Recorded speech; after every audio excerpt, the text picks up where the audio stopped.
এটা যোগ করি তাহলে অঙ্কটা যোগ নিচে কিন্তু যোগ চিহ্ন আছে ঠিক আছে যোগ চিহ্ন আছে যোগ চিহ্ন আছে যোগ চিহ্ন আছে এর উপরের সংখ্যাটা কত 2 তাহলে সংখ্যাটা কত 6 তাহলে সংখ্যাটা কত 4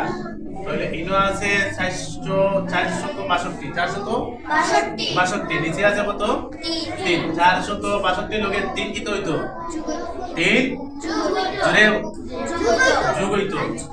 তাহলে যোগ সব সময় কোন দিক থেকে বড় হয় ডান দিক থেকে কোন দিক থেকে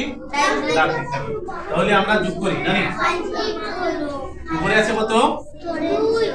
উপরে আছে কত 2 নিচে আছে কত 3 তাহলে আমরা মোটামুটি অঙ্ক দিলাম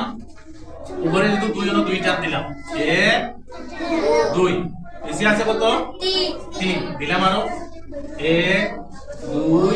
3 তাহলে এই 2 আর এই 3 তাহলে কত হইছে টোটাল 1 2 3 4 0 1 2 3 4 5 কত হইছে 5 তাহলে আমরা কইলাম না 5 2 আর 3 কত হইছে 2 আর 3 কত হইছে 5 ইনো 6 আছে 6 এর তলে কোনো সংখ্যা নাই কোনো সংখ্যা নাই তাহলে 6 নামবো 6 এর নামাই ঠিক আছে 6 এর নামাইলাম এরপরে এখানে কত আছে 4 তাহলে নিচে কোনো সংখ্যা নাই তাহলে আমরা 6 এর কিটা বললাম 6 এর নামাইলাম তাহলে কত হইছে